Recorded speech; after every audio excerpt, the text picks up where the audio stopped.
Peace, everyone, and welcome back to the Real Talk Podcast. I'm your host, Tehran, and joined by my brilliant co host, Roxana. In this episode, we're excited to learn more about one of the most important and somewhat overlooked chapters in history essential to understanding the advent of Islam, and that is the world of Arabs before Islam, their relationships with the Roman and Sasanian empires, as well as the rise and fall of the great Arab Phylarch dynasties. We're honored to be joined by Dr. Greg Fisher, whose work has definitely shaped how scholars and people like ourselves understand pre-Islamic Arabia, from phalanges to the role of Christianity in imperial politics, to questions of how we even reconstruct this history from the sources we have. So, first of all, thank you, Dr. Fisher, for joining us to talk about your fascinating work. Thank you very much. It's a great pleasure to be here. Oh, yeah, it's a pleasure to have you. And as with all of our guests, we're interested to know what first got you interested in this topic of pre-Islamic Arabia and Near Eastern history and antiquity more broadly. When I was very young, my family took me to live in Saudi Arabia, and so I had an early experience of living in the Middle East. And then during my undergraduate degree, I went to work on an excavation project in Jordan, which further stimulated my interest in this fascinating part of the world. And when it came to my doctoral studies, I was looking for something to write about that hadn't been written about too much, which in Roman history can be challenging to find because it's such a well-researched subject. And um, having learned much about the Germanic tribes during my undergraduate and graduate degrees, I became interested in this idea, which was to try and apply the thinking of frontier politics to a different part of the Roman Empire. And Irfan Shahid, whose multi-volume work laid the foundation really for much of what came afterwards, had gone into great detail about these Arab dynasties, and it stimulated my interest. And so I just kind of went from there. So I had a pre-existing sort of fascination with the Middle East as a place, and then a sort of a theoretical construct of how to think about this sort of frontier element of Roman history and to think about the history of pre-Islamic Arabia as a Roman history problem rather than a problem that belonged to a different era or a different kind of regional focus. Because, of course, classics in Roman history, being so focused traditionally on the Mediterranean, had rarely engaged with this area. And Islamic historians and historians, and philologists of the later period, didn't pay too much attention to this either. And so it seemed like a ripe area for further investigation, coming at it again from a Roman history angle, not as an Arabist or someone who was an expert in Islamic history, but someone who was really interested in what the Romans had to say about these people at the edges of their territory. Yeah, I mean, and as a consequence of you having an interest in that aspect of history and then extending it to a part of Roman history that you felt wasn't as looked at, which was their engagement with the Mm-hmm. Arabs, have totally enriched, our understanding of early Islamic history and pre-Islamic history. So, and I'm starting to find out that there are many more scholars in the field who are coming from that direction, who we've interviewed before. But in your work, you described pre-Islamic Arabia as sitting in kind of a disciplinary no man's land where it's not fully claimed by classicists, but also not fully taken up by scholars of early Islam. And you've made a similar point about the Jafnids and Nasrids, who some might know as the Ghassanids and Lokamids, occupying a conceptual no man's land in both Roman late antiquity studies and Islamic historiography. Looking back now, how do you feel that both areas remain, or looking back now, do you feel that both areas still remain stuck in those no man lands? Or have you seen meaningful shifts in how scholars approach pre-Islamic Arabia and its Arab dynasties?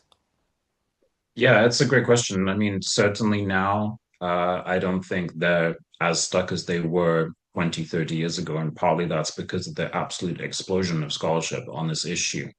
And a lot of it has to do with the emergence of late antiquity as a discipline, which really broke the boundaries of classics, which, as you mentioned, were kind of pretty tightly circumscribed around the Mediterranean basin, primarily interested in the history of classical Greece and Rome up until a certain point.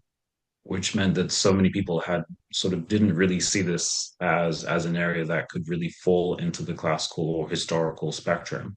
And part of that is actually sort of the fault of the ancients themselves, because they produced this idea of Arabia as an exotic and faraway place. And, even Alexander couldn't conquer it, and Augustus tried and failed. And so I think the idea of Arabia as a disciplined no man's land might actually be the fault of the ancient historians.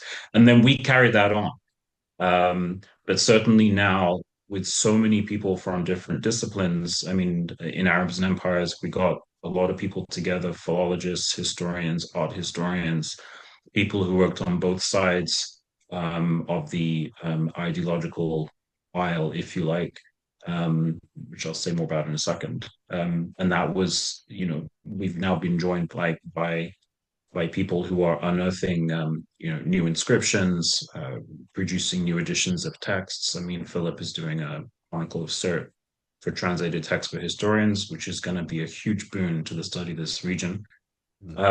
The other thing I would say about this is that for a long time, the ideological divide about the rise of Islam was so imposing that one kind of felt that you could be on one side of it or the other, but it was impossible to straddle, Mm. um, because the barriers to entry for studying on either side was so great. On the one hand, you had to learn Greek, Latin, Syriac, become an expert in Roman and Greek history, or you could learn Greek, Latin, Syriac, Arabic, study texts which have very few critical editions, and immerse yourself in that world. But it was kind of felt difficult to do both at the same time. And Mm. those who tried, like Irfan Shahid, were heavily criticized for trying to wrestle these huge ideological issues into a single format. But now I think it's fair to say that the world has really collapsed. It's not so expansive as it was, and that's because the vast amount of work that's been done by people like Christian Raban, in particular, Michael, Philip, Peter Webb, Jan Retsö, and all the others who've produced such great work on this field. Okay, before we get deeper into the history, can we start with maybe a quick introduction to the main Arab dynasties we'll be talking about, like the Jafnids, the Nasrids, and the Hujrids? Sure. Many listeners may know them by the labels used in Islamic tradition, like the Hassanids, the Lakhmids, and the Kinda, but as you note in your work, these terms can actually be misleading. So could you explain briefly like who these groups were, why the Islamic era labels don't always map neatly onto the historical realities, and maybe why it's important to distinguish between the ruling elites and the larger groups they're said to represent? Sure. So this really has to do with the sort of approach to the sources. So Roman sources are very irritating because they only mention individuals, and they only mention individuals when they impinge on the issues that matter to Roman historians. So for the classicizing historians like Procopius, it's issues of war and diplomacy. For ecclesiastical historians, it's obviously religious issues, and they never or rarely ever mention anything about any broader groups of people. So the idea of sort of Lakhmids and Hujrids speaks to these, what have been thought of as confederations of people, but in actual fact, we know absolutely nothing at all about them. And the only evidence we have in antiquity, really, from a contemporary side, is about the individuals. And even then, the evidence is patchy. The best represented are the Jafnids, which refers specifically to two main individuals in alliance with the Roman Empire. So Al-Harith, who's around from 527 to 569, and his son Al-Mundir from 569 until his exile in 582. There are some others, Al-Mundir's sons, one of whom is named. But beyond that, we don't really know anything about the people that they led, whom Islamic historians call the Ghassanids. So it's really a hypercritical, picky point that goes with a trend in scholarship that was sort of still around, but was around sort of from the early 2000s onwards, which was to be as critical about this issue as possible and to only write about what the sources talked about and not to imagine things that we wanted to be there. And we have similar problems in Germanic history along the western frontier of the Roman Empire with Goths, Vandals, etc. The Romans are interested in their leaders. They do say more about the groups, but not really enough to categorize them. So the Jafnids, as mentioned, refers to this family dynasty that's around in the 6th century. The Nasrids, it's an eponymous ancestor called Nasser who appears on the Paikali inscription from the 3rd century and is believed to sort of be linked to this dynasty in some form or another. But again, historians talk about a series of individuals who are around in the 6th and early 7th centuries. There are some in the 5th century that may belong to this dynasty. And the Hujrids refers to a dynasty connected with Kinda, which is a large tribe in South Arabia. And they're around in the 6th century. We actually know that there is a person called Hujr because he left his name on a rock in South Arabia. The person who's done the most work on the Hujrids is Christian Ravan, who's reconstructed their history and sort of definitively linked them with Kinda. But so much about this just remains unknown. Okay, and to understand this period, we obviously have to rely heavily on Roman or Greco-Roman and Syriac sources because they're the Yeah. most contemporary to the events they describe. But you also classify Islamic era Arabic material as outsider sources for pre-Islamic history. I don't believe it's simply because they're later, although that sometimes causes problems too, but because of the major ideological and social changes that have taken place by the time those texts were written. Some scholars have pushed back on this distinction, arguing that privileging late antique Greco-Roman or Syriac accounts often overlook the fact that those authors had their own agendas, limited contact with Arabia, and often misunderstood the communities they were describing. So I said all that to say this. So taking into account the contemporary the contemporaneity of the late antique sources, the ideological distance of the Islamic ones, and the biases present in both, how do you see the relationship between these different bodies of evidence? And how should they be used together to reconstruct pre-Islamic Arabia? So I think this is probably the ultimate question of this whole discipline, which is the huge problem with the sources. Um, so to be fair, the outsider sort of concept is I think it was originated by Robert Hoyland, and then we kind of took it up. And the Roman sources are also outsider sources. So the Roman ones are obviously outsider sources because they're written by observers. And the Islamic era sources are outsider sources because they're displaced by centuries from the topic they discuss, and similarly written by people thinking about things that they have no direct experience of.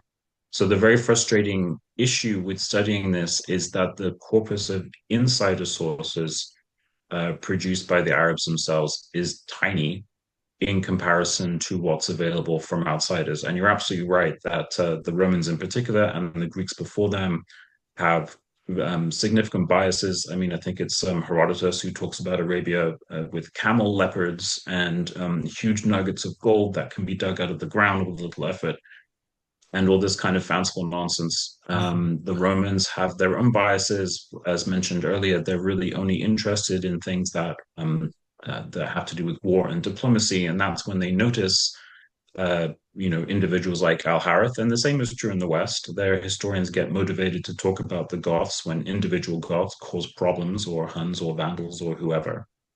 Um, the sort of, I think it's fair to say that one consensus, not the consensus, but one consensus that's emerged is that we can try and use all the sources together and look for commonalities between them. So I'll give you an example. In around the turn of the 6th century, there is a series of disturbances in what would now be northern Saudi Arabia, near sort of the Jordanian border, which is sort of interpreted as intertribal rivalry and fights, skirmishes with the Roman army. Out of this emerges the Super-Phylarch system. This is discussed by numerous contemporaries and also is repeated later on by Theophanes, who's writing, I believe, in the 9th century. But accounts of this same event also then show up in Muslim historians, who even correctly name the emperor Anastasius.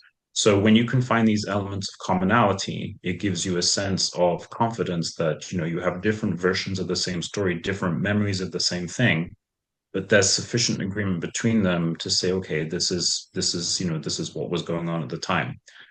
The opposite is true. For example, Al-Sfahani has a very exciting narrative about the Jafnid kings, where he imagines they ruled for hundreds and hundreds and hundreds of years, and they built all these structures, which has spawned a whole subdiscipline of Jafnid or Ghassanid buildings. None of these exist. The kings are made up, and Al-Sfahani had his own stuff going on, and he's not a credible source for the history of the Jafnids.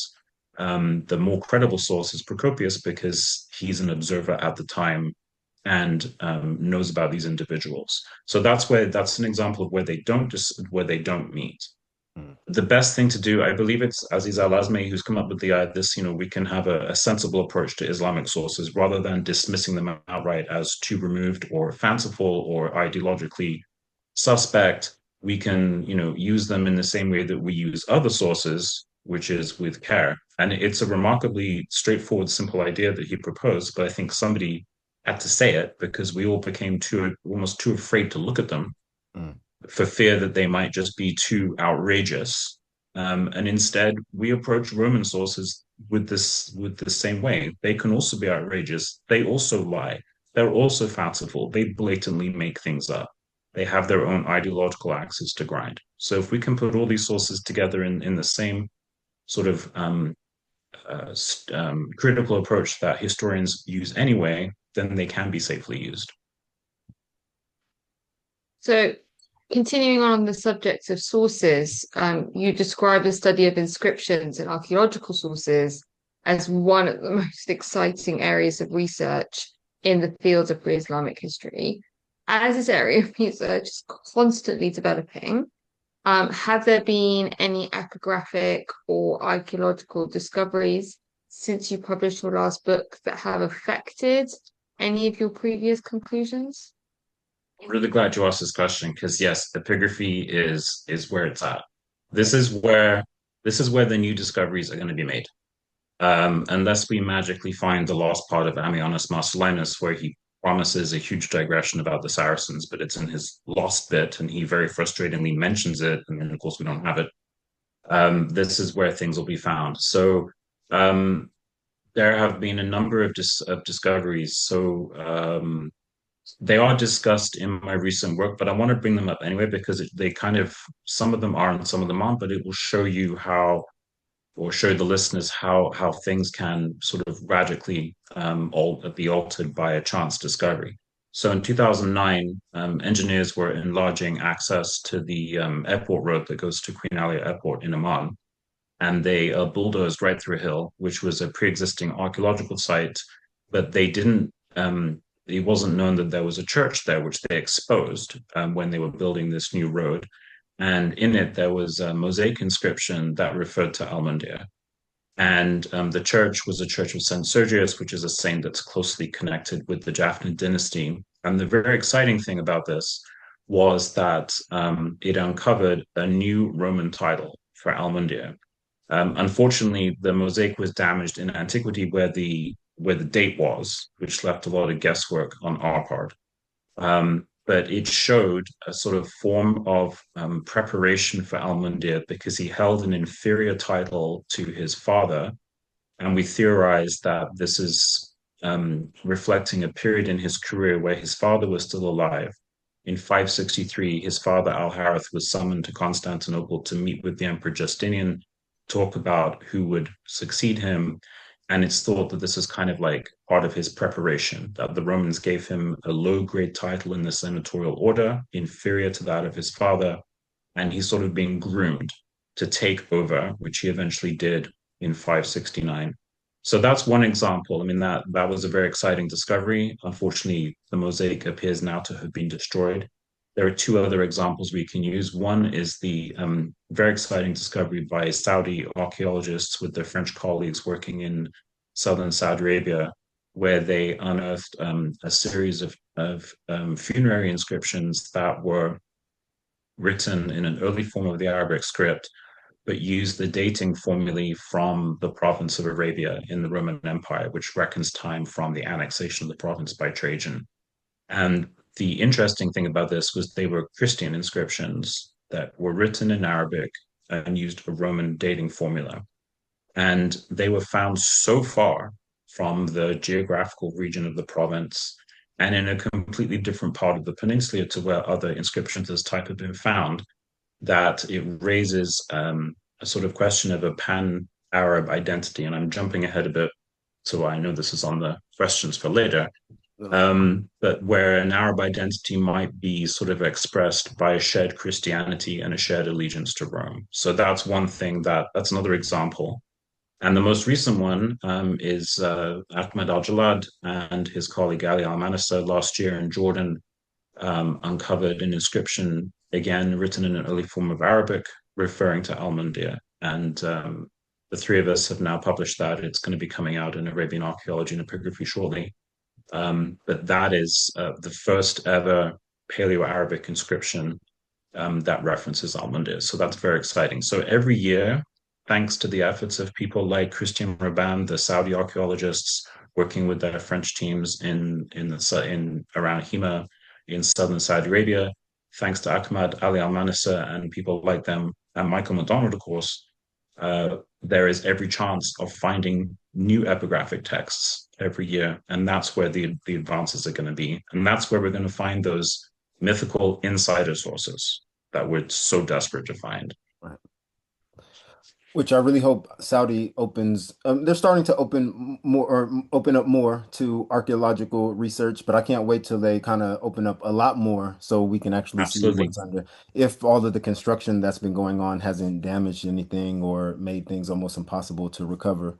But you've noted that some very useful comparative work originally developed for colonial American history and later applied to Near Eastern contexts can help us think about tribal leadership on ancient frontiers. How useful is this kind of comparative anthropological approach for understanding how Arab tribal leadership functioned in late antiquity? And what are the advantages and what are there any kind of risks to consider when applying modern or early modern tribal models to a much earlier period? Yeah, this is another great question. So I have to give a hat tip to my colleagues at the University of California at Santa Barbara who kind of got this going for ancient history with what they called the Borderlands Research Group. And it was applied, they applied it to sort of ancient history more generally. And I worked with them for many years, sort of on my angle.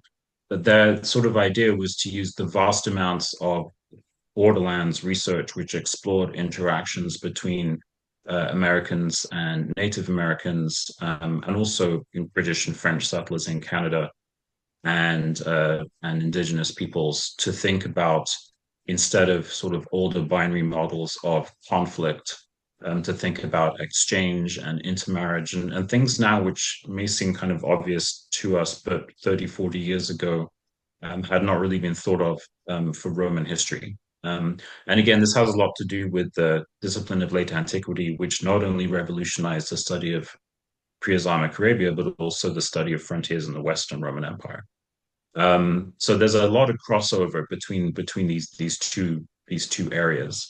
And what the UCSB group did was to sort of provide a very robust conception of ancient frontiers as much more fluid than we used to think that they were. And also, this is where a lot of the ideas about continuities between eras come from instead of, massive changes. And again, I'm jumping ahead. I see there's a question about this later. Um, Obviously, the risk is you can't apply an apple to an orange. The situations on the colonial frontiers are vastly different from those either in the Western Roman Empire or in Northern Arabia. But as a conceptual framework for thinking about how people react when they're introduced to new technology or when they encounter new structures that are different to their own, particularly the very strict hierarchy of the Roman Empire, when it's brought into contact with what is assumed to be a much less hierarchical form of Arab leadership and social construction. The concept allows you to think about, well, what would the results have been? And the same has been applied to the Western Roman Empire as well, particularly in terms of social stratification, tribal leadership, how tribal leaders are essentially creations of the Roman Empire because of the support that's given to them for Rome's own purposes, but is then repurposed by those leaders for their own purposes. And that comes straight out of the Borderlands research model. The other body we can talk about here that's kind of related to this is the anthropological literature to do with Arab tribes themselves, much of which is modern, for example, by William and Fidelity Lancaster, who studied the Rawala Bedouin of Jordan and Saudi Arabia and provides some very interesting tribal leadership models. And they've actually been brought into the discussion about the Jafnids. In 2009, they were at a conference in Paris. That was the first ever conference on the Jafnids, and they were brought in specifically to talk about modern examples of tribal leadership and how those ideas could be applied to antiquity. Another comparative approach you discuss in your work is to highlight the parallels between Arabs and other non-Roman or non-Persian peoples in the ancient world, notably Germanic peoples in the late antique Western Roman Empire. Could you explain how the history of Arabs in the pre-Islamic Middle East followed a rather similar trajectory and when and why that trajectory started to diverge? And maybe what can the parallels and differences between the evolution of Germanic and Arab leadership models tell us about the framework of Roman and Persian power? So a lot of this came out of the work of Mark Retsö, who sadly passed away a few years ago. He was I believe, the first one to have us thinking of Arabs like Germans, as we called it. There are a lot of parallels between the two areas, and again, this is something that is really to do with sort of the explosion of it's the wrong word, the dissolution of frontiers that late antiquity brought about that allowed different areas to be brought into dialogue with each other. So in the West, along the Rhine and Danube frontiers in late antiquity, the Romans have a sort of on again, off again conflict with various groups like the Goths and the Vandals and the Franks. And one of the ways that they manage the situation is to co-opt tribal leaders by giving them titles, by enrolling them in the Roman army. For example, Franks achieve senior leadership positions in the Roman military. The Goths are recruited in vast numbers to fight for Rome's wars. And one of the products of this, which kind of alluded to just now, is the sort of creation of tribal leaders as constructs of the Roman state. The passage of technology from one side to the other is also a feature of this. For example, I don't know if you remember the King Arthur movie with Clive Owen. There's a lovely scene in which the Sarmatian knights are on the hill in the climactic battle, and they're using a standard which is sort of a hollow dragon. That's sort of north of the Danube iconography that the Romans use. There's another example, the Emperor Julian, when he's acclaimed, is raised on his shield by his soldiers. This is a Germanic custom that gets brought into the Roman army by the recruitment of Germanic peoples. So to cut a long story short, because I'm waffling, in the Western Empire, the ultimate trajectory of this is that many of these leaders become kings. And this is to do with the collapse of the tax base in the Western Empire and then the slow decay of the empire itself, which allows other peoples to take their place. And Peter Brown once called the Germans alternative Romans, by which he meant that they had been so thoroughly Romanized over the centuries of conflict and contact and intermarriage and warfare and all this stuff, that when they arrived in the Western Empire, they were not actually that different. And so, contrary to the idea of the Vandals and the Goths beating down the walls of Rome and massacring everyone inside, they were kind of more of the same in some respects for the people that they took over. Now, why didn't this happen in the East? The Arab leaders follow a similar trajectory. The Jafnids are given titles in the Roman senatorial order. They are given the honorific title of Stratolatos or Magister Militum, which gives them equivalency with the Roman supreme leader in the East, the general, the commander. They have Roman individual commanders, duces, working under them. They have responsibility for different provinces. They fight in Rome's wars. They look like they're going in the same direction. The big difference, of course, is that Roman power does not collapse in the East. So there is no opportunity for them to do what happened in the West in order sort of to take over territory. And of course, there is this seismic shift, which is the Arab conquests, which also doesn't happen in the West. So that's where the two sides diverge. But up until that point, their trajectories are remarkably similar. And if we could ever find a grave similar to that of Clovis's father, Childeric, whose grave was found at Tournai in Belgium and was filled with a mix of Frankish and Roman artifacts.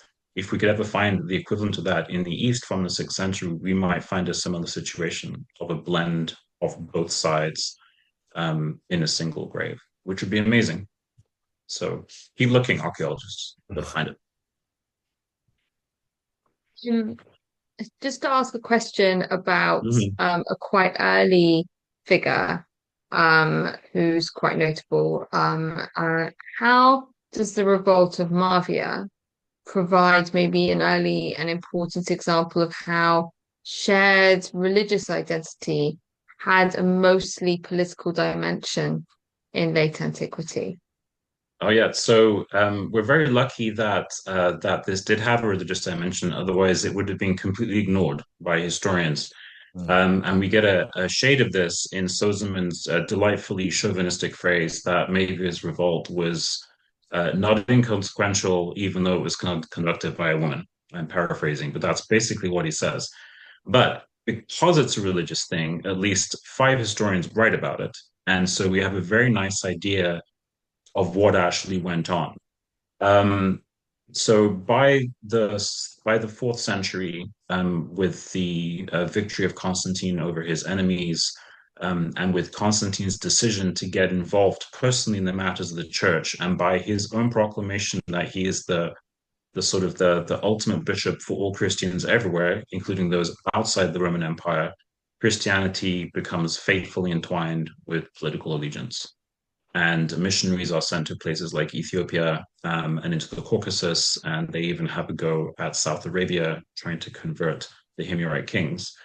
But essentially, this is a very good snapshot of how there cannot be any political allegiance without a religious angle. And in Mavia's case, it's even more interesting because she's actually looking for a bishop, a Nicene bishop, that is, a bishop allied with the Creed of Nicaea, which is Constantine's own creation, sort of from 315.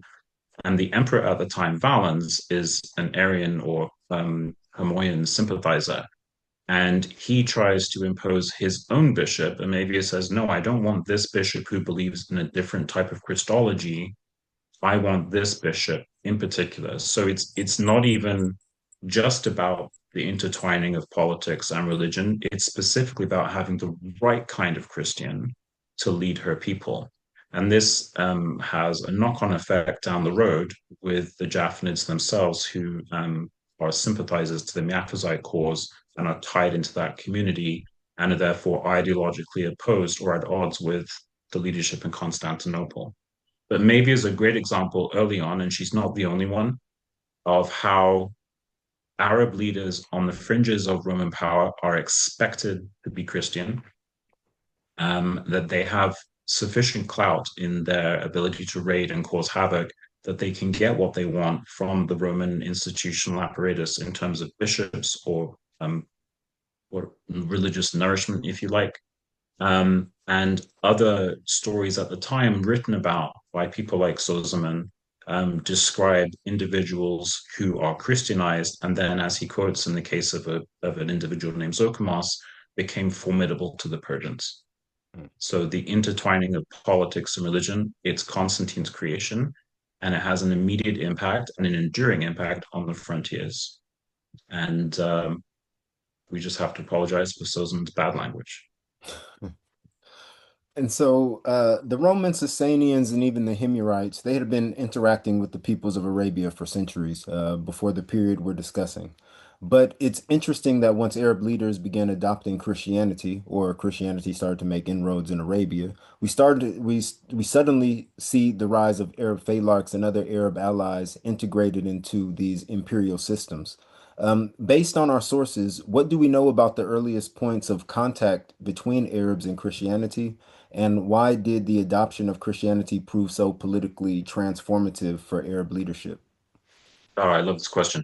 So, I guess one way to approach this is to sort of step back a bit and think about the what's happening around Arabia. So, the emergence of the Sasanian state in the third century, with its militant form of Zoroastrianism, the development of Judeo-monotheism in Himyar, and the subsequent conquest by the Himyarites of Central Arabia, and then the near simultaneous emergence of a sort of very militant Christian nationalism, if we want to use that word, under Constantine, all happened at more or less at the same time. They're separated by about sort of 100, 150 years. And one of the reasons that is sort of given for Constantine's, decision to think of himself as the bishop for all the Christians, the king for all the Christians, even those outside, is the Romans are well aware of how the Sasanians have managed to unify and how the Himyarites have managed to unify Arabia with a militant monotheism. So in the middle of all this, of this triangle, there are all these Arab groups, and they're more or less sort of inevitably forced to choose sides. And it seems to be an accident of who one comes into contact with first. So, in the case of the Roman allied Arabs, because they come into contact with the Roman Empire on the fringes of the province of Arabia in sort of southern Jordan, northern Saudi Arabia, they're introduced to Christianity in the desert and sort of become Christian by default because that is the only option. There's just simply no way to be a Roman ally in the fourth and fifth and sixth centuries without being Christianized. And because we have such a large body of ecclesiastical history, excuse me, from this period, we have copious narratives about the way that this happens. Now, some of this may be made up for ideological purposes to prove the power of the Christian God. So, in the same way that Augustine has his conversion moment, where suddenly he's a freewheeling, free drinking, dude, and then suddenly he has a conversion moment and becomes Christian. This is the image given by ancient historians of Arab conversions. They're wandering the desert, they meet a monk or a bishop, and then suddenly there's a moment where they smash their idols, renounce their allegiance to Aphrodite, which is the generic name for Al-Uzza, an Arab goddess, and in many cases, the church historians write that they settle down. So it's an idea of being wandering nomad, which Greco-Roman historians equate with barbarism. And suddenly they go from being wandering nomads to building ovens and building houses, and of course, the most important thing, building a church. And all of these narratives seem to follow the same kind of idea that makes you suspicious about whether or not there's something deeply ideological at play in the way these stories are told, because they foreground the power of the Christian God, God's ability to immediately civilize people simply through baptism. So they're very, very formulaic, but there's no reason to sort of doubt the essential truth of the fact that Christianization of tribes equals political allegiance. And Christianization of tribes, particularly in the 6th century, when the Jafnids emerge, carries with it access to the Roman state. And particularly the way that the Jafnids align themselves with debates about Christology taking place and portray themselves as champions for local communities elevates them beyond anything they could have achieved had they not become Christian. So it's really a case of accessing the state, and the same thing happens in the West. But there's also the peril, which is worth mentioning, that Christianity doesn't completely protect you.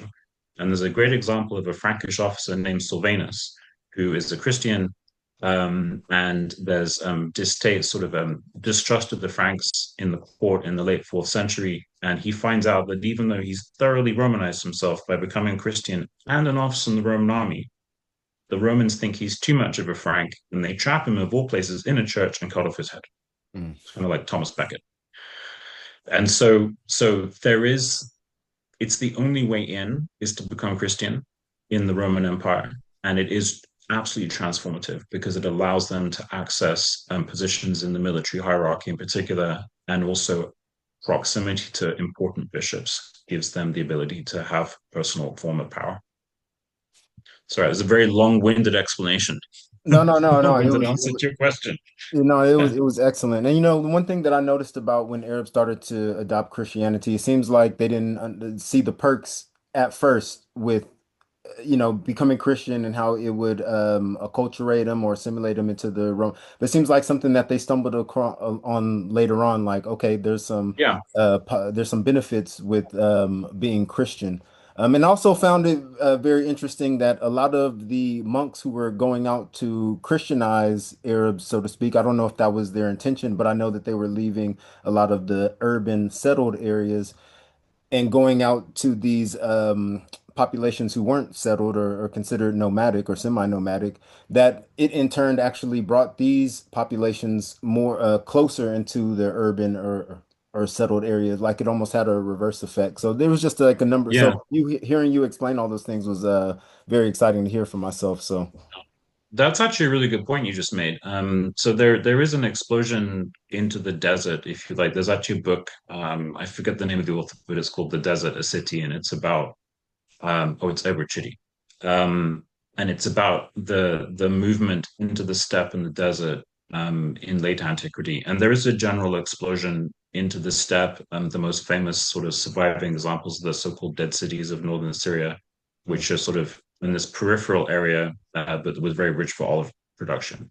But in Jordan and in northern Saudi, there is a desire for people to retreat to commune with God, and you're absolutely right that this sort of accidentally puts them in the path of people who live in the desert.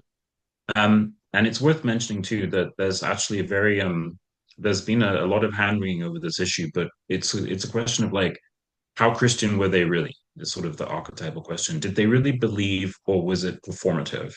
And of course, we can ask the same question about anyone alive or dead who says they're a Christian, and there's no way to know. I mean, was Constantine doing it because he was really had the dream about, God told him to paint the Cairo on his shields, or was he doing it because it gave him an advantage over his enemies?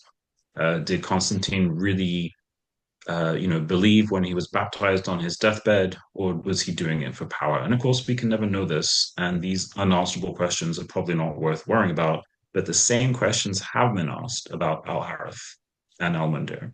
How Christian were they really? Were they performing for political reasons because it gave them power, or did they sincerely believe? hmm. And of course, we can never know. Yeah, right. And it's funny how, as you mentioned, people have these speculations about numerous people. I mean, even the founding fathers of the United States currently, people are speculating who were Christian, who were deists, and stuff like that. Mm, And even if they were Christian, how sincere were their intentions behind Christianity? Were they just doing it because of status quo during? And so, yes, in at the end, is these debates are always fun to have, but at the end of the day, we'll never entirely know. But your work shows that the Jafnids and Nasrids, also called the Arab Super-Phylarchs of the 6th century, managed Christianization in very different ways. The Jafnids are often portrayed as aligning themselves with the Miaphysite Christianity, as you've already mentioned, and using that affiliation to strengthen their standing with the Romans, while at the same time maintaining connections with groups on the steppe who were far less Christianized. Um, the Nasrids, by contrast, seem to have cultivated an intentional ambiguity. appearing at times Christian and other times completely unaffiliated, in order to navigate the religious diversity of the Sasanian world. Could you walk us through these two strategies? Why did the Jafnids and Nasrids handle Christianization so differently? How did it shape their relationship with the empires that patronized them? And what were the long-term consequences of these choices? Oh, how much time do we have? I, I know, Let's do and I really tried to package it in one question, because I mean, it's basically the whole crux of your, I don't want to say the whole crux of your yeah. book, but a No, significant it's part of your central. book. Yeah, yeah. Yeah, so this is a really interesting topic because again it goes to the heart of how Christian really were they, particularly in the place of the Jafnids. Let's do the Nasrids first because they're easier.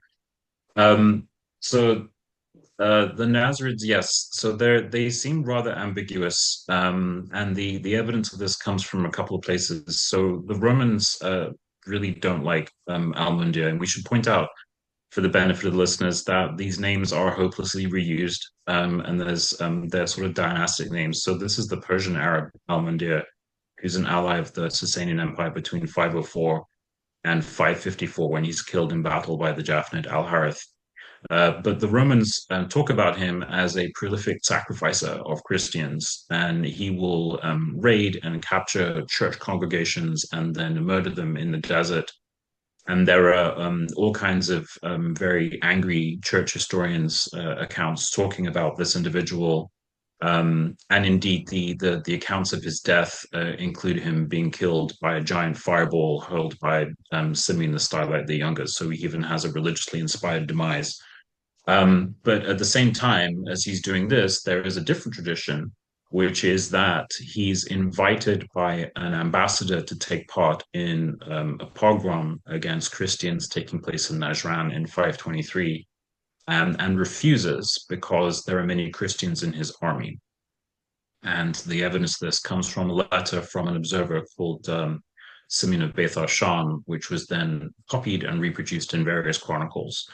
And for many reasons, this is the more believable thing rather than the outrageous accounts of Roman historians, simply because of what's happening in the Sasanian Empire, which is that we have a Christianization of the bureaucracy, the widespread adoption of so-called Nestorian Christianity, which has been forced out of the Roman Empire and finds a home with the so-called Church of the East from 410 onwards, that the Sasanian emperors themselves cannot ignore that a large percentage of their subjects are Christian. And in fact, Khusro II's wife, Shirin, is a Christian and prays to the shrine of St. Sergius, I believe, when she's trying to conceive. So the Nasrids cannot ignore this reality. And I'm sure that when you talk to Philip Wood, you discussed the city of Al-Hira, with the traditions that there are many monasteries and churches there. So Christianity is at the heart of the Sasanian Empire in this period and cannot be ignored. So they have a sort of balancing act.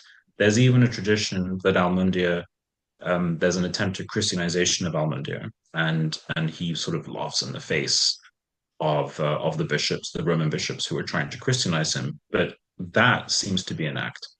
Whether or not he was sacrificing church congregations, maybe, probably. It made sense in the context of interstate warfare. Did he sacrifice them because they were Christian? Probably not. So that's the Nazarid side. And actually, Al-Mundir's grandson, Al-Numan, who's the final Nazarid leader, has a very strong Christian association in the sources. And his family, too, in the early 7th century, patronizing monasteries and churches in Al-Hira. On the other side, the Jafnid situation is far more complex. This is because of the Christological controversies that are racking the Roman Empire in the 6th century, which principally have to do with the debate over the humanity and divinity of Christ.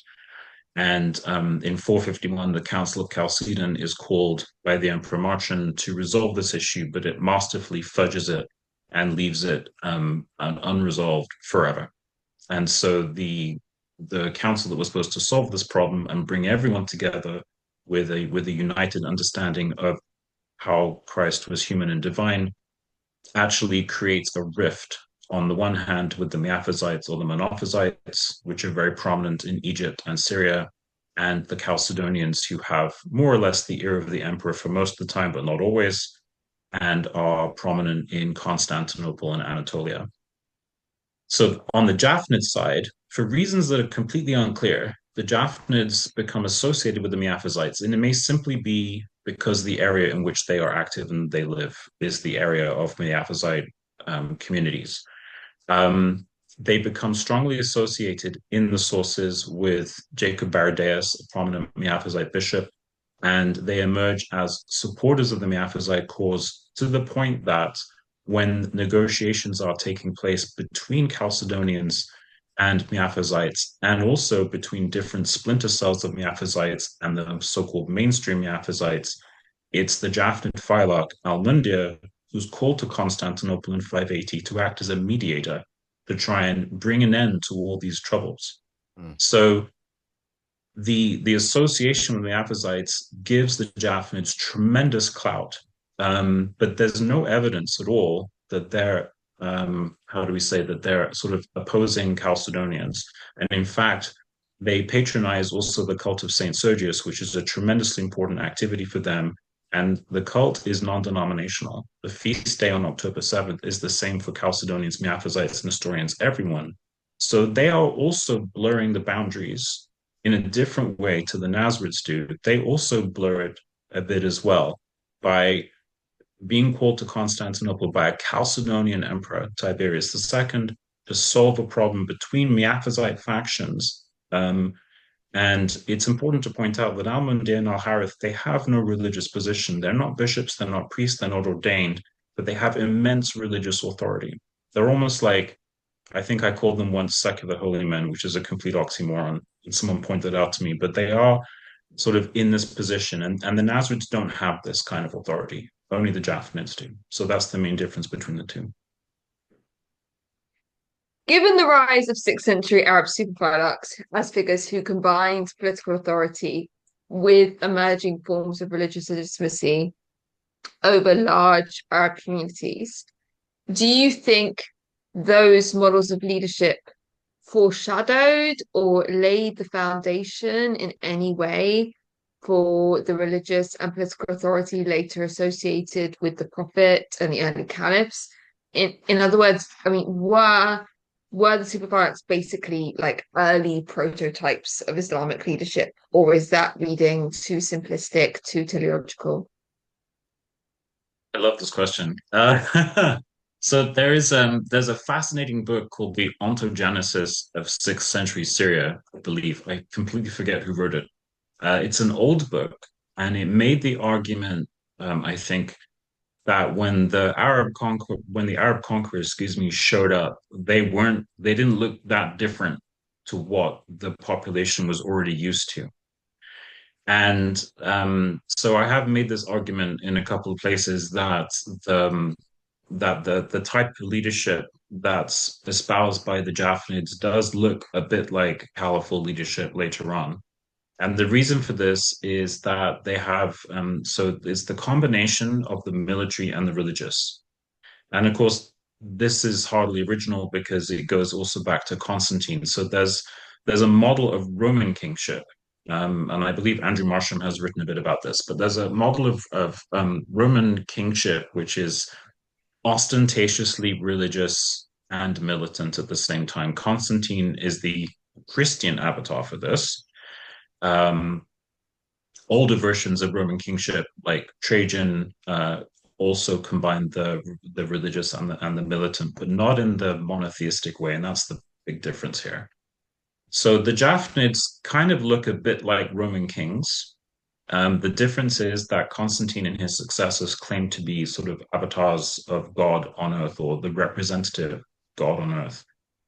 Which is directly borrowing from their predecessors like Trajan, who claimed to be the viceroy of Jupiter. But the Jafnid Phylarchs don't have that kind of sort of viceroy or representative association. What they do have is they have an association with key religious figures. And for the Jafnids, it's Jacob Baradaeus, who's a very well-respected Miaphysite bishop and holy man. And the key distinction here is sort of, as mentioned earlier, is that the Jafnids are not ordained. So they do not fulfill any religious function beyond their association with the church and its key figures.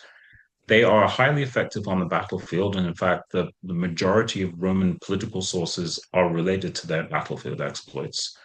And so, if we fast forward a bit to what the caliphs look like, the caliphs obviously are also highly militant, and they have an association with the prophet, but they are not themselves ordained, and they don't fulfill necessarily any religious role. So it has been argued that the Jafnids form a prototype of this militant religious leadership, which borrows from Roman kingship. And in fact, you could argue that the caliphs look a lot like Roman kings. Um, and that so when the caliphs show up, they are the next generation of development of this concept. Someone who's not a religious leader, like the prophet, but who has immense authority because of their association with that person. And so that's I think the best way of answering this. The other thing that's worth mentioning is that there's an argument that the line of Roman forts that you can still see in Jordan today, the so-called limes arabicus, were progressively abandoned in the fourth and fifth centuries, and that the Romans themselves, because they were so locked into fighting in Mesopotamia and the Caucasus against the Persians, didn't really pay a lot of attention to this area. It's therefore been suggested that what the population would have seen in this area in terms of the Roman army were Arab militias like the Jafnids. So again, when the conquerors showed up, how different did they really look from what had already been experienced? And the last thing I'll say about this is the best example of a super militant Christian king is Heraclius, who gets stuck in the life or death struggle with the Persians in the 7th century. And there's a fascinating article by Misha Maya that came out a few years ago about the similarities between Heraclius. It was actually sort of about the development of the Quranic, the link between the early Quran and the Roman Empire, and how to understand the development of Islamic history from this period. And he points out that Heraclius and the Prophet developed notions of jihad and sacrifice at around the same time in 624, and where Heraclius is urging on soldiers to martyr themselves in battle against the Persians. And so there is a definite trend towards militant religious leadership. Heraclius, too, himself, not an ordained individual, but with the authority of the Roman emperor, the empire behind him. So it's a very complex subject, but the Jafnids do look a lot like what comes later. My very No, long-winded answer. no, it was a great, it perfectly answered my question.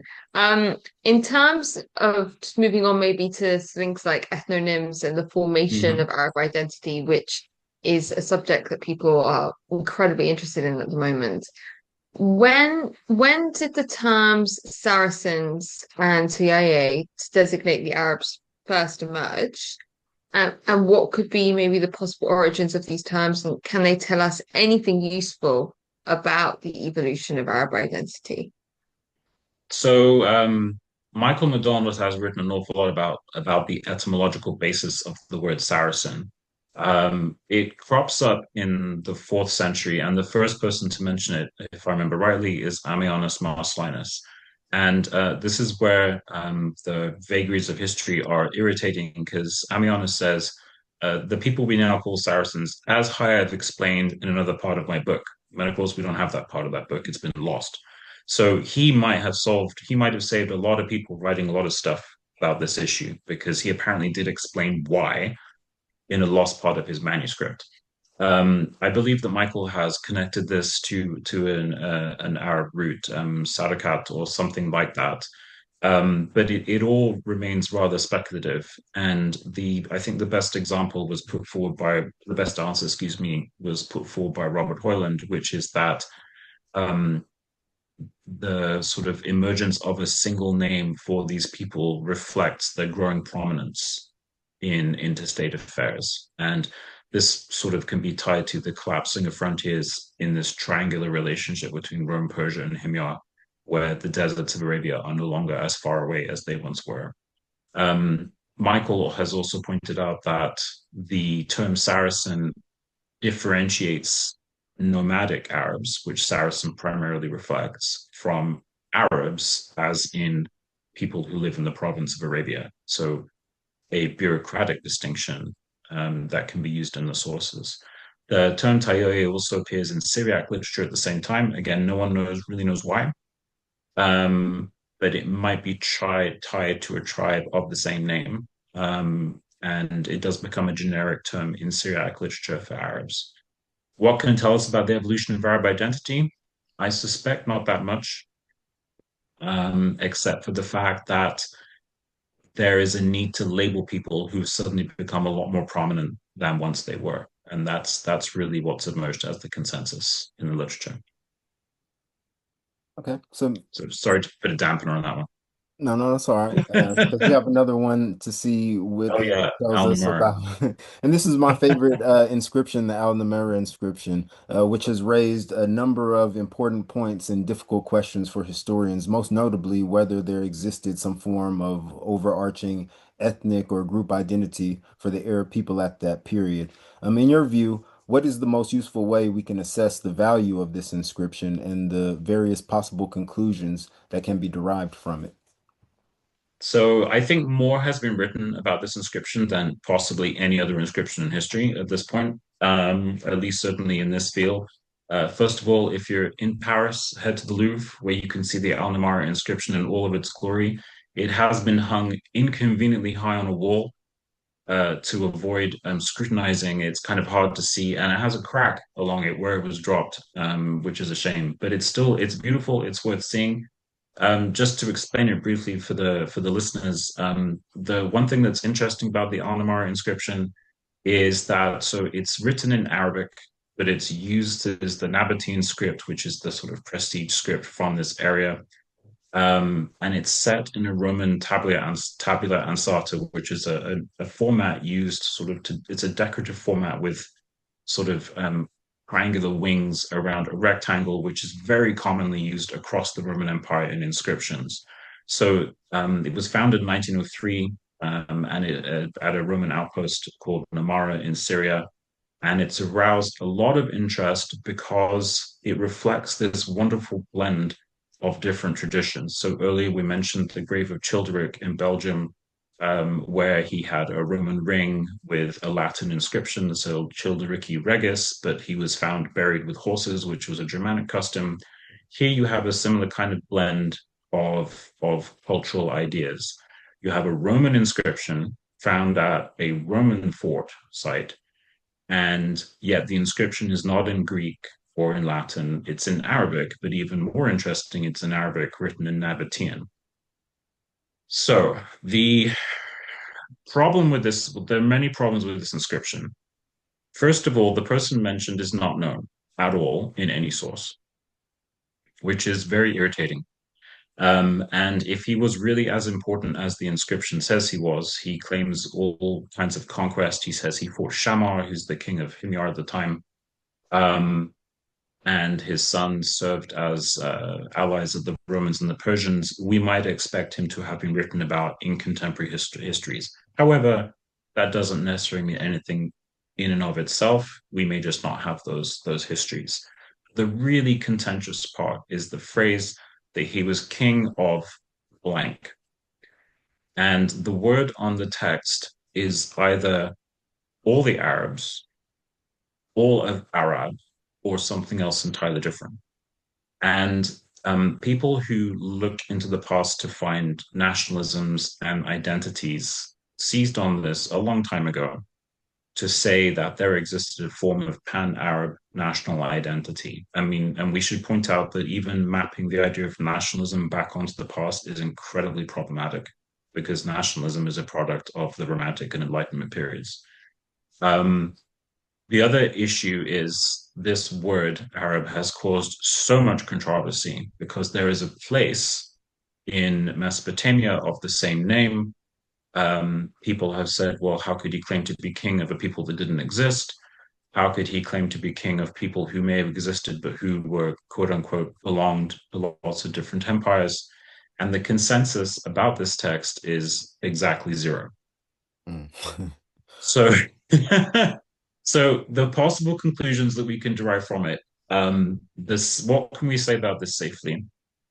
It is surely significant that someone who claims to be an ally of the Roman Empire and who had himself buried in a pyramid tomb that's common to Syria, and but chose a nice Roman tabula ansata, it's surely significant that he decided to write in Arabic. How significant? It's hard to say. And people have claimed that the use of Arabic reflects an Arab consciousness, however we choose to define that, or an Arab nationalism. But it could be as straightforward as this was the language that he used. It was progressively being written in this period using the Nabatean Aramaic alphabet. And this, it may not actually mean anything. So I hesitate to pour cold water on this. But the other alternative is that we make arguments for Arab identity and nationalism and consciousness without any other supporting evidence whatsoever. So it must remain a fascinating historical artifact at the Louvre. And I don't have no problem with that. The Yeah. debate can continue. Sorry, So I guess everyone. the next the $1 million question is how persuasive do you find Peter Webb's arguments that there was absolutely no pan-Arab consciousness or shared ethnic identity in the pre-Islamic period? And what challenges do these arguments present to historians? Do you find do these arguments prescribe even the use of the term pre-Islamic era? Maybe I messed up on that last question, so sentence. So I love Peter Webb's book because it took the incredibly skeptical viewpoint, which I myself share, and which was a product of sort of a group of us working in the 2000s. Fergus Miller was also a skeptic on this issue. And then Peter Webb takes it to its ultimate conclusion, which is that there is no such thing as an Arab consciousness. And um, I'm not sure that this sort of nihilistic viewpoint is the way to approach this. And he and I have disagreed on this in a collegial fashion.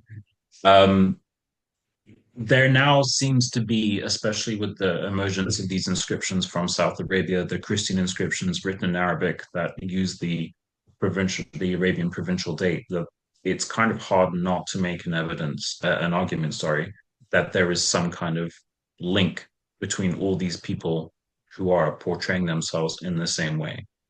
Because if we switch the sort of script here and had people writing in a different language, say French, and professing adherence to Catholicism, and we found their gravestones in Quebec and then also in France, we might then infer a link between them that they were part of some overarching community which was Christian and spoke French, and maybe they dated their things to the same way to the reign of their king or whatever. So to be fair to Peter's book, this was written before these inscriptions were found and published. Um, and but they do take, and I'm guilty of this too. I have been massively skeptical about the pan-Arab consciousness, shared identity, simply because there's so little evidence for it, and it's something that people want to find so desperately in the past. They want to see um, something that looks like what we understand now, which is a normal human impulse, but there's just no evidence for it. And so Peter's contribution is really important because he does go right to the ultimate end of this road that we will trod in the early 2000s. And how can modern ideas about linguistic identity and its relationship with modern nationalism possibly distort our perception of the way people in late antiquity used language as an ethnic or communal boundary marker? What challenges does this present in the complex task of evaluating the role of that Arabic played in identity formation in the pre-Islamic period? Because that, for a lot of people, that tends to be like the go-to identity or marker for an Arab ethnos pre-Islamic pre-Islamic times. But in your book, you complicate that by saying there's not. I mean, you can explain, but there's not really Yeah. much there to say that this is a definitive factor in one's ethnicity. I mean, you can take the United States for example. All of us speak English. I don't look like Queen Elizabeth, nor do many of the other people who speak English within the United States. So, and 100, 300 years later on down the road, if they find a whole bunch of writings from myself, maybe somebody who might be Mexican American or something. There's no way to say that because we both share the same language that we're of the same ethnicity. So yeah, if you could, sorry, I didn't mean to maybe fudge the No, question too much. I agree. I agree with you completely. So I live in Quebec, which is an ethno-nationalist linguistic paradise for the French language. And in fact, the protections for French here vastly exceed what the French do themselves in France. Mm, If you go to France, you'll see stop on a stop sign, but all of our stop signs say arrête. None of them say stop because stop is an English word. So this is an example of sort of language tied very strongly to identity. And of course, in the modern world, language does have those connotations in certain areas. For example, Arabic, because it's the language of the Quran, has become, tied very strongly to Islam. Um, English, obviously, very strongly tied to England and the British Empire, but the association of language with identity appears to be a much more modern phenomenon than an ancient one. And there's a couple of examples we can draw from antiquity which kind of help illuminate this. So Herodotus, when he describes what brings the Greeks together in the context of the Persian Wars, he does say sort of a shared gods and a shared language. But he doesn't seem to say it is the language which binds us. In fact, the shared gods seem to be more important. The Roman Empire, which is sort of a proto version of the European Union, is multilinguistic, multi-ethnic, and the only thing that really binds it together beyond a shared currency and the Roman army, and of course roads, is an allegiance to the emperor, and the emperor himself progressively comes from different places and different backgrounds, and looks different. The Romans have Spanish emperors, they have emperors from Africa, they have emperors from Syria, they have emperors from Italy. So the tying language in a multi-ethnic state like the Roman Empire, specifically to identity, seems problematic. mm, Now, so then how do we think about the Arabs? This is really tricky because our evidence pool is so limited for the insider sources, but most of those insider sources, or a good chunk of them, are in Arabic. So mm, what do we do with that?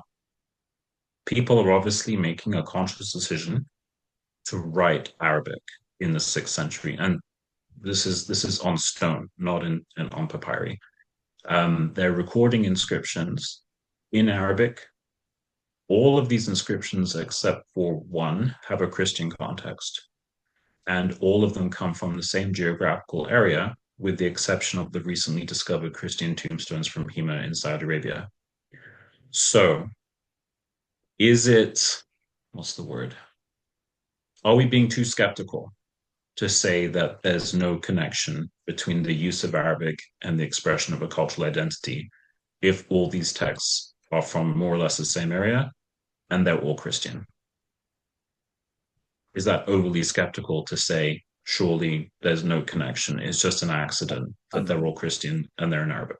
I believe it is borderline overly skeptical. Or is it an accident of survival, right?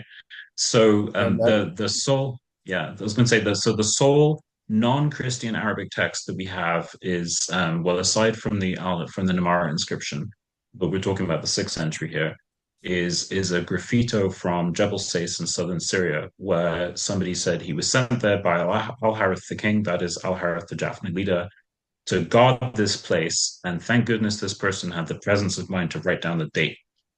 So we know that it was from the very beginning of Al-Harith's reign, and this is just, he's just writing down his thoughts. He's been sent there, he's bored, he's writing things on the rocks. Um, but that's the only one. The rest of them are all from religious contexts. So it does seem now, especially with the discovery of the Hema texts, that the use of Arabic in the 6th century is being tied to expressions of a Christian identity in the Roman Empire. And when trying to sort of map the development of the Arabic language, you've mentioned obviously epigraphic sources and archaeological discoveries, but how suitable is the corpus of pre-Islamic poetry as a historical source in an attempt to answer questions about Arab identity in late antiquity and the development of the Arabic language in concert with that? So this is another great question because so for the listeners, the pre-Islamic corpus is an oral poetry corpus that was then compiled and written down in various different forms after the Arab conquests. And the way they were compiled and put together had to do a lot with competing tribal affiliations, the desire to sort of up one group and put down another group.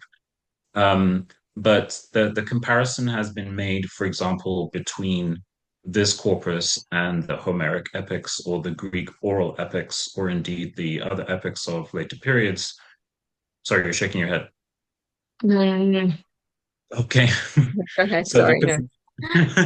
so the comparison's been made, for example, between this oral poetry corpus and the Homeric corpus, which is an expression of cultural identity and ideas that was circulating at the time. So they're not perhaps that useful as historical sources, although Lawrence Conrad has used one of the poems of Hassan ibn Thabit to talk about the effect of the plague, the Justinianic plague, on the Jafnids in the mid-6th century, which seems to sort of, have a recollection of the impact of this illness. But in general, what they tell us about is perhaps more about identity at the time. And the Jafnids and the Nasrids and many others appear in these poems repeatedly. And in fact, it's from this poetry that we have these beautiful sort of images of this Jafnid court with, wine and fountains and dances and music and all this stuff for which there's no other evidence whatsoever.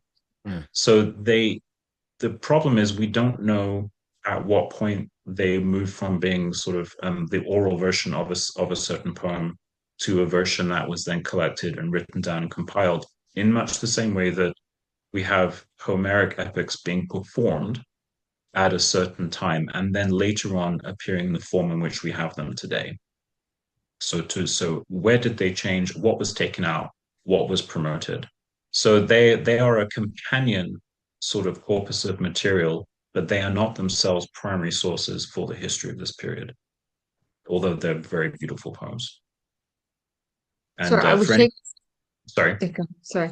no, I was going to say for anyone who wants to delve into this, there's a lovely translation by Lyle and you can find it on archive.org. The whole book was published by Oxford University Press a long time ago, of translations of these poems called the Mu'allaqat. And I encourage everyone to go read them because they're absolutely beautiful. Sorry, I was shaking my head because there's something going wrong with Oh, my computer. Nothing to do oh, with what you just sorry. said. I thought you were disagreeing, like, no, I, Homer, no no. Homer. I was just horrified by something that was happening on my computer screen. Okay. So, just to focus on sort of Ishmaelite identity in particular, Oh because this no, is a my subject least that favorite topic. we have your least favorite topic. My least favorite topic, yeah. It's Um, something we've talked about so much on this channel because it is a great source of debate. Um, you discuss in your book how Christian texts are some of the first literary sources in which we see the Arabs being referred to as Ishmaelites. And one notable example being the ecclesiastical historian Sozomen, who you referred to earlier, who had a conception of the Arabs as a lapsed biblical group who sort of forgot their monotheist history and only were reminded of it through their contact with the Jews. Um, is Sozomen's description of how this narrative was internalized by the Arabs credible? And also, does it provide a compelling precursor for the Quran's theological and genealogical narrative? Because it also has this idea about Ishmaelites and Arabs being this lost biblical group who forgot their monotheist past. yep. Oh boy, pass. I'm just kidding. This is I'm so this. sorry. I'm kidding. This is a big minefield. So I think in many ways that the Ishmaelite origin stories told by people like Sozomen and Eusebius, they tell you more about what the Romans thought than what the Arabs thought. Mm, Seems to be a desire to integrate different Arab groups into a biblical history, sort of to make them intelligible to Roman audiences. Who are these people? Oh, well, look, they're lapsed Jews because they also practice circumcision. They don't eat pork. That's sort of Sozeman's angle.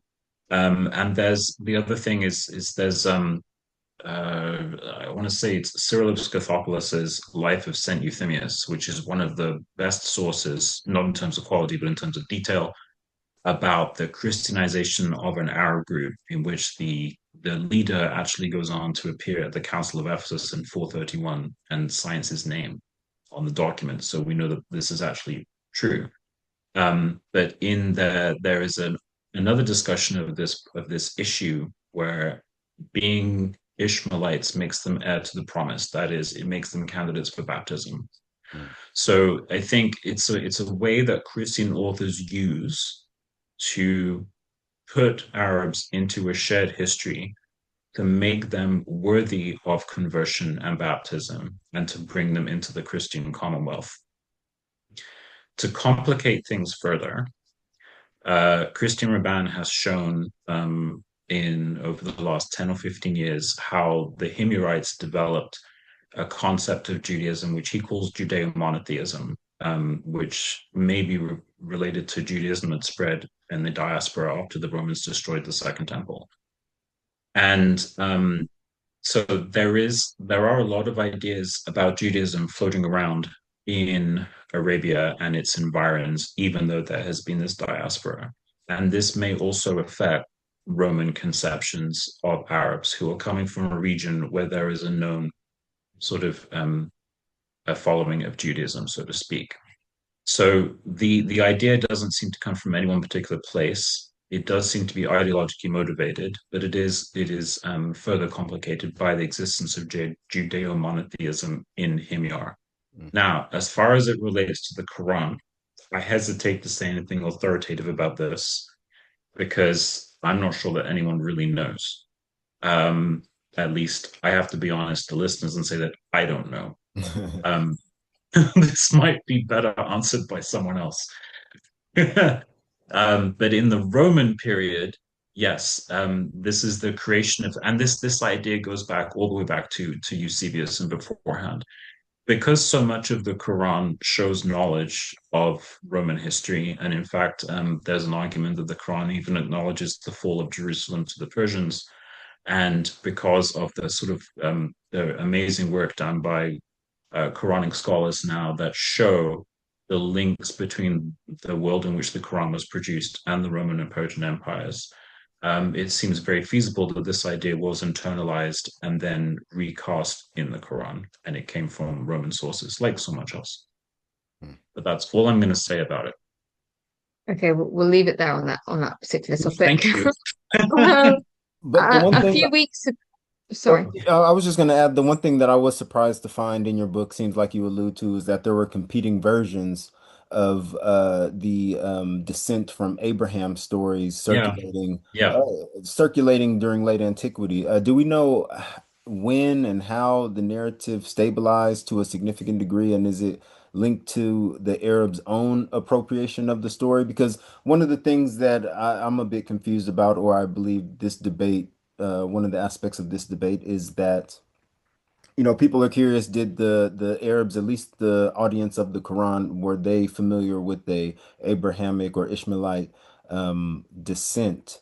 It seems like, yeah, a few people, I kind of forgot exactly where I was going with this, but I'll just leave my question as it is. Yeah, when did the story stabilize? So I believe I so guess at in least the amongst the Arabs, when did it stabilize? Because a lot of us are confused. Did it happen? Was it the Quran or the preaching of Muhammad that kind of made them aware, or was it something that they knew about prior? I mean, maybe the Arabs closer to in the the Arabs in the Fertile Crescent maybe had been familiar because of their contact with Jews and Christians or whatnot. But how did it like migrate all the way down to the Hijaz from that region? I mean, maybe this is an elementary question, but yeah, I'm a bit on the fence about it.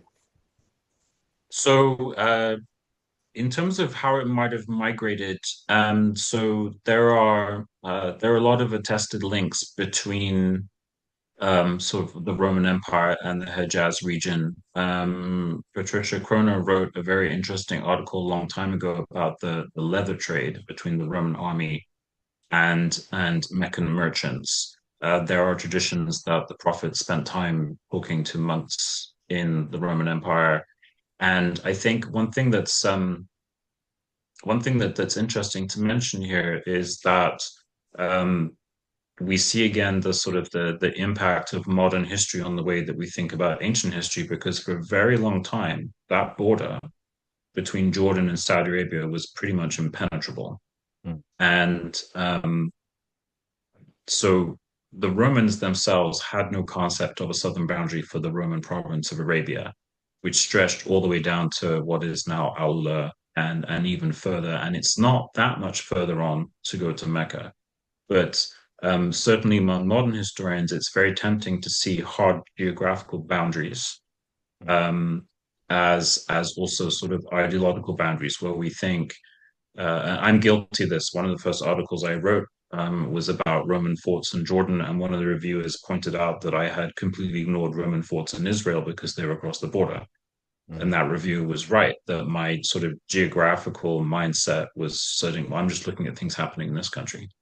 But I think the connections between the Roman Empire and the Hejaz, and indeed between the Persian Empire and the Central Arabian sort of nexus where the Confederation of Mad is located, are actually quite robust. And there's a very free flowing movement of ideas between all these different areas. It's been argued by Mishamiah in the article I mentioned earlier that the Arabs of the 6th century and the 7th century are closely following the outcome of the conflict in between Rome and Persia. And it's his discussion where he points out that Heraclius and the Prophet developed ideas of martyrdom and jihad at the same time. And his point is that there are no boundaries really between the movement of these ideas. So, as how did those ideas get into early Quranic discourse? I think it seems reasonable to infer that these ideas moved from the Roman Empire into northern Arabia, where they were then internalized and recast in the Quran. As when they were sort of achieved a definitive form, I believe in the section on this in Arabs and Empires, we talked about John Damascus in the 7th century as being the time when these ideas sort of achieved some kind of format that was stable. Okay, and for our final question on the topic of Arab identity, a few weeks ago we interviewed Dr. Jan Retsö about his book, The Arabs in Antiquity. And you note in your work that Dr. Retsö completely sidelines the history of the Jafnids and the Nasrids in his investigation of the historical semantic evolution of the term Arab. Why do you think he did not include them, despite the fact that his work is a collation of a wide variety of sources? And what impact does this omission have on his argument? And also, is his overarching goal of trying to pin the term Arab down to a single original meaning, is that even possible in your view? So I think Jan did all the sources in his book. It's huge. I mean, he goes all the way back to the sort of the very first mentions. I When I first read this book, I interpreted it as a response to Irfan Shahid's work, which had sort of started this interest in Arab identity. And Irfan Shahid's books are themselves monumental in scope and in content. And I think this is one of the problems with this discipline is it's so huge. It seems like an easy question. Okay, well, let's look at Arab identity. But then when you want to go back all the way to Ashurnapal and the first mention of Arabs on Mesopotamian and Middle Eastern inscriptions, that everywhere you look, you find more evidence, and it has to be slotted in somewhere. And I think what Jan showed us in his book is that it's really hard to make all this evidence work together, because there's so many different ways of thinking about the word Arab. Michael McDonald has written a very cool article where he itemizes in intense detail all the uses of the word Arab before late antiquity, and they include things like barbers and bird catchers and like lots of random professions, people who self-identify as Arabs. And so I think Yan came up against the same kind of problem, which is it's really hard when looking at the word Arab to try and decide what it might mean for an overarching identity. The Jafnids never described themselves as Arabs, which may explain why they're not in his book. And we should also mention here that there's a big debate, which he goes into, and which others have talked about whether the Nabateans were Arabs and whether the Palmyrenes were Arabs. And in fact, it turns out, if you look in Michael Madonna's article, that Arabs are found absolutely everywhere, all across. They even show up in the Roman Empire. And there are so many different versions of Arabia that are talked about by Greco-Roman authors that trying to wrestle this stuff, it's literally the metaphorical herd of cats trying to get them all into a box. And at the end of it, you have so many different meanings for this one troublesome word, which has caused so much trouble over the years, trying to understand what it means, that you sort of have nothing. And that's why you end up having skeptics like me and then super skeptics like Peter Webb, because at the end of it, you're saying, well, it doesn't mean anything at all, Mm. which is a very depressing thing to think about for antiquity, but it's kind of true. Sorry, is that a very nihilistic way to answer the last question? No, no, no. No. So I mean, it makes perfect sense that something that can be so polysemic, it Yeah. becomes such a slippery term that to nail it to the wall becomes like just an impossible task. Yeah, and then eventually Yes, people see it as meaning nothing or having no yeah, and meaning. that's why people have focused on Jafnids or Nasrids or discrete periods because it's so difficult to write about this topic in its entirety and come up with a conclusion. Um, and it's made all the more difficult by the paucity of sources, and as we sort of open this discussion with the fact that the sources are mostly outside the sources.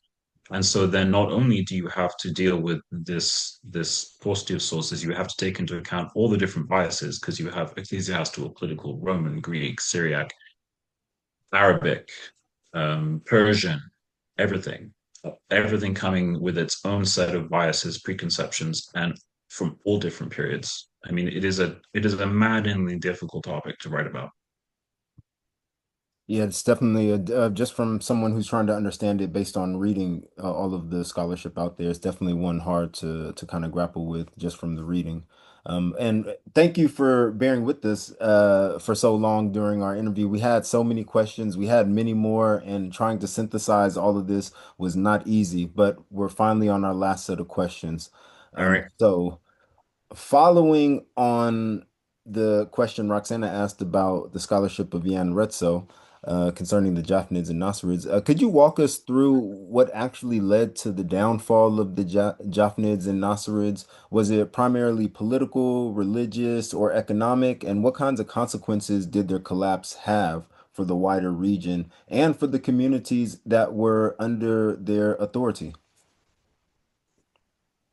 Okay, how much time do we have? Again. It's all So on you. yeah, again, we'll do the Nasrids first because they're more straightforward. There are lots of stories about the downfall of the Nasrids, excuse me, from vast political narratives to the lovely story told by Al-Tabari that basically Al-Numan annoyed the king, and that was the end of him. Any of them are plausible. I think the best explanation was posed by James Howard Johnston, which is that as Khusro II was sort of planning his invasion of the Roman Empire, he came to realize that the Nasrid alliance was not something he particularly needed. And so, for whatever internal reason, which could well have been something as simple as Al-Numan irritating the king, the story has to do with his treatment of Khusro's favorite poet, Adi ibn Zaid. Um, Khusro removed the Nasrids and basically then turned his attention towards a full-scale invasion of the Roman Empire. So Howard Johnston's explanation is that they no longer served the purpose for which they had been set up for so long, which was to perform a bulwark against the Jafnids, who had also by then been removed. In terms of what consequences had, there not long afterwards there was a defeat of the Persian army by the Arabs, which lived long in Arab poetry called the Day of Dukar, in which a Persian army was defeated. And the question is thus posed: could the Persian Empire have defended itself better had they maintained the Nasrid alliance? But they were so comprehensively beaten by the Arab conquerors that the answer is probably no. It wouldn't have made too much of a difference. Mm. On the other side, once again, as always, the Japanese situation is more complex. It has a combination of political and military and religious angles.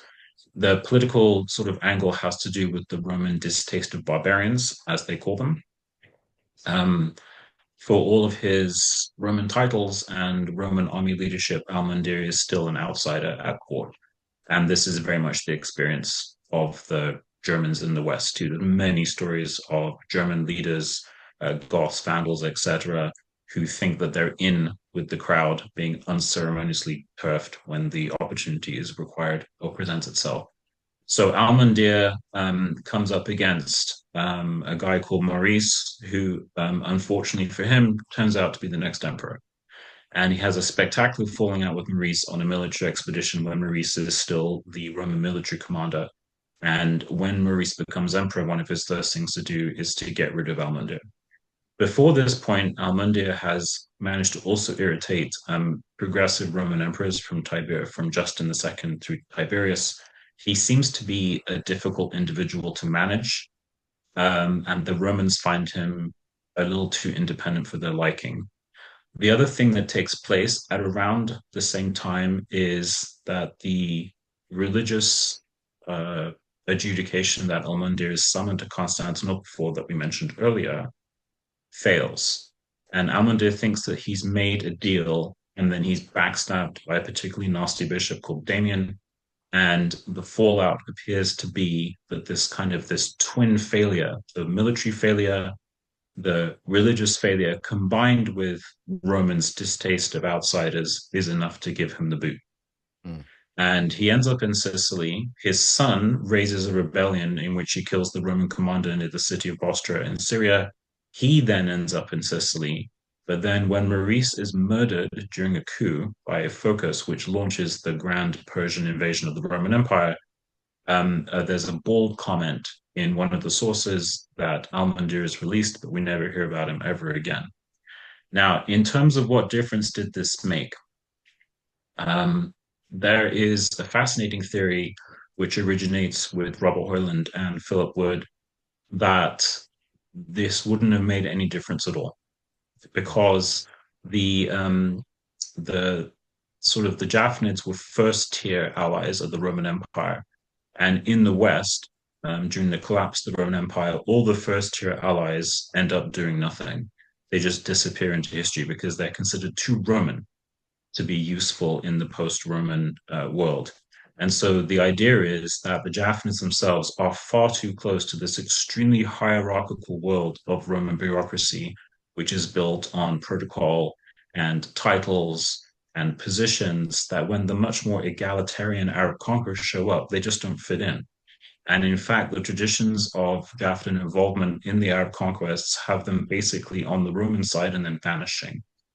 So would it have made much of a difference militarily? No, because the Roman and Persian armies are so exhausted at the end of the wars that they cannot possibly put up any meaningful resistance.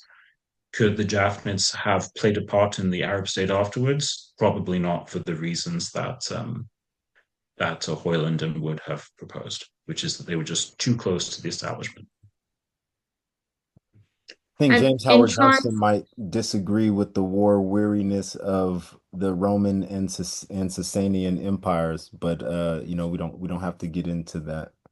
Well, there's also climate change in there as well, Okay. which is this idea. Oh, you've gone all fuzzy.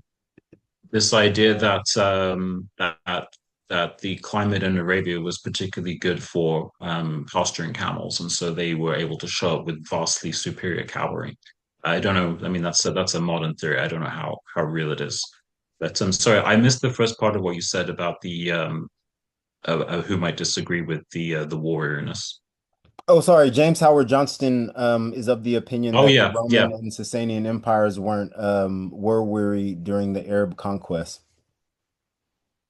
yeah. That's very possible. I mean, there's something has to account for the astonishing success of the conquest themselves.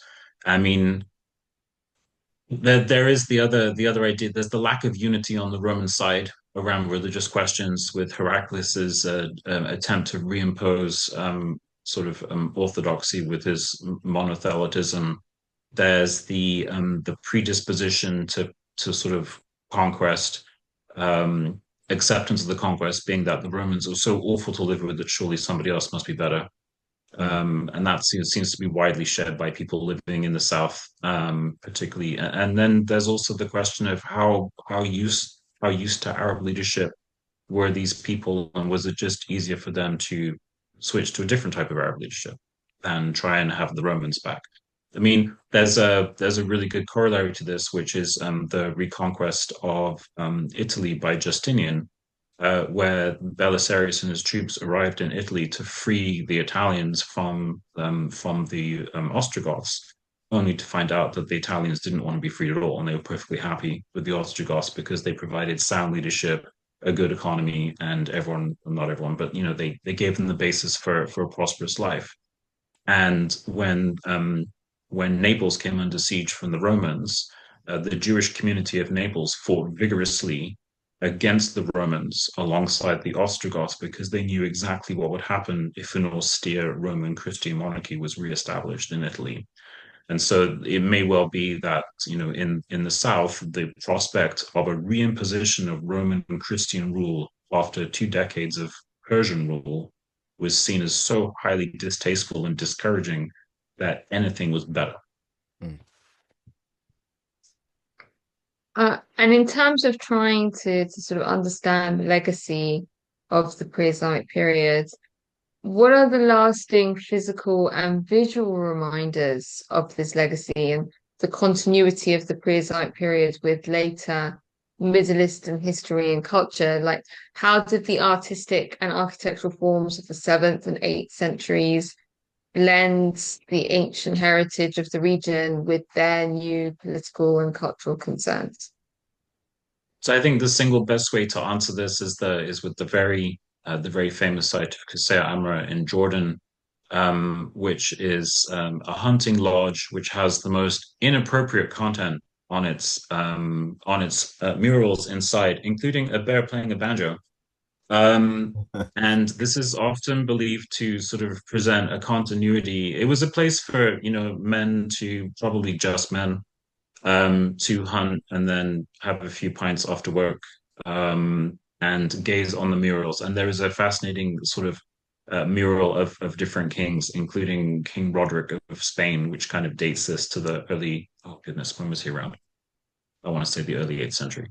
Um, Garth Fowden has written a lot about this particular issue, and it's sort of Qusayr Amra is believed to represent a continuity of a sort of Hellenism in this region, and the appropriation, excuse me, of Hellenism by the Arab rulers.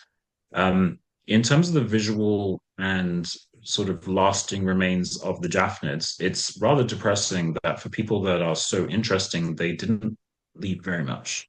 Mm. And unfortunately, most of what there is that's interesting is in Syria, and so therefore now inaccessible.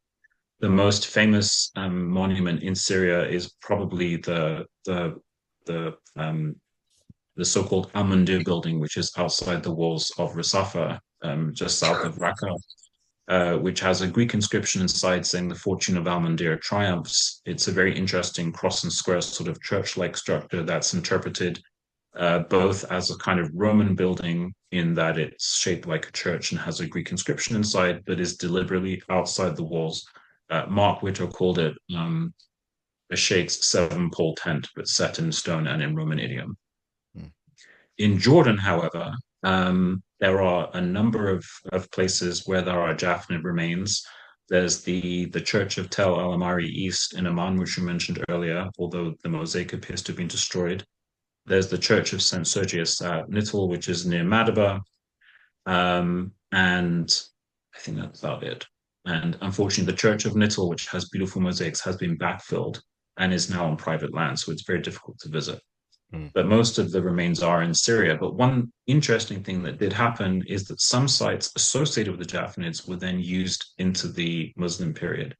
And a nice example of this is not just Rasafa itself, but also the monastery of Helirama, which is in Syria, where there was a castle built, which then became a Muslim castle later on, and Jebel Sais in Syria, which has the fascinating graffito by the person that said they were sent there by Al Harith to guard it, also became a desert palace for the Arab conquerors. So there are those continuities between the two periods that link the Jafnids and their successors. In the Persian Empire, there is an ongoing excavation project at Al Hira. It will remain to be seen what comes of that. Obviously, because of the Iraq wars, excavating the Najaf was virtually impossible for this entire period. Mhm. All right, and thank you very much because this right here is our last question. You've been an excellent guest. All of your answers, uh, I don't believe they've been long-winded. I enjoyed thoroughly hearing Well, everything that you thank you for have to having me. say. So, what future avenues of scholarship do you hope will be explored in relation to the importance of late antiquity to our understanding of the many ways in which Arab identity was evolving before the arrival of Islam? Oof, is this a wish list? Uh, Well, the missing Christmas is right part, around the corner. the missing part of Ammianus Marcellinus, so he can finally tell us what Saracen means, and we can stop worrying about it. I think that the future avenues it's going to be in epigraphy, as we talked about earlier. And what would be really interesting, I mean, what an exciting avenue that's happening now, of course, and you've talked to Ahmed Al-Jalad, is the study of Paleo-Arabic.